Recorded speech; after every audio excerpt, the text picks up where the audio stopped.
Sweet 16 runner-up. In the spring of 1964, for my 8th grade graduation, Centertown School, 300 students, grades 1 through 12, I wrote and presented a speech on sportsmanship. I've always given my all. Every situation I find myself in is an opportunity to grow, and central to growth is learning how to win, how to lose with dignity, with integrity, always respecting the person on the other side. We're all winners and losers. We all play on the same team. In the spring of 1968, age 17, I graduated from Ohio County High School, Highway 231 between Beaver Dam and Hartford, 1,200 students, grades 9 through 12. I left home a wanderer, a seeker, yearning to find, to know myself. I hit the road running, excited to be on my own. In the spring of 1969, UCLA defeated Purdue 92-72 for the NCAA basketball championship, Freedom Hall, Louisville, Kentucky. Far back as I remember, I've loved music, every kind of music. The more electric, lightning, spirit, energy, the better I like it. Being born a seeker, a traveler, I've always wanted to stare deep into the eyes of God. Since I was a boy, I recognized that the love inherent in the poetry of music and the music of poetry is the bestest, fastest way to touch God's face, to drink God's tears. Yes, give me lightning. Lightning is the closest we can come to know God in nature. I love lightning and thunder, both of which I continually discover in the music of poetry, in the poetry of music. In the spring of 1969, I was already way deep into the poemed music of the hippie movement. I was exploring altered states of consciousness, expanding, traveling, seeking, searching for myself.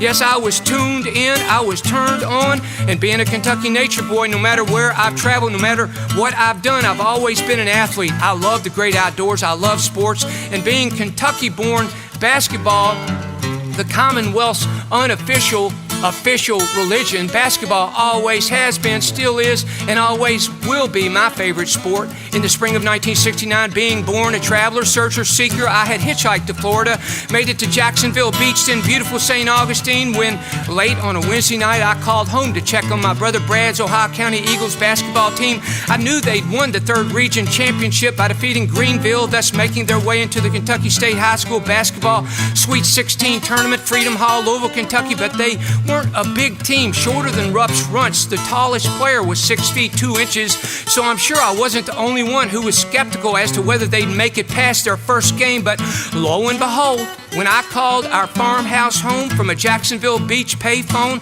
late on a chilly Wednesday night, and Mama was excited, yelling, "They won! They won! They blew away Bardstown!" I hitchhiked to the Jacksonville airport, and for the first time in my life, boarded an airplane and flew to Standiford Field, Louisville, Kentucky. So yes, I was there in Freedom Hall Friday night to scream and yell with all the other Ohio Countyans, plus a growing number of folks rooting for the lightning fast passers, the sharpshooters, the underdog Eagles, as my brother Brad's team whipped Louisville St. Xavier. And yes, I was there for the Saturday morning semifinal overtime win over Ashland, and I was there for the Saturday night championship to watch Louisville Central High School handily defeat Ohio County 101-72. Central's Ron King and Otto Petty went on to Florida State, coached by Louisvillian and Q Durham.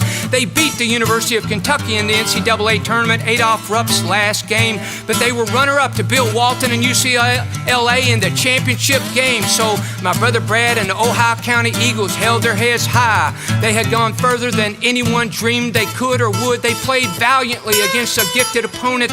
They learned that every situation provides an opportunity to grow, and central to growth is learning how to win and to lose with dignity, with integrity, always respecting the person on the other side. We're all winners and losers. We all play on the same team.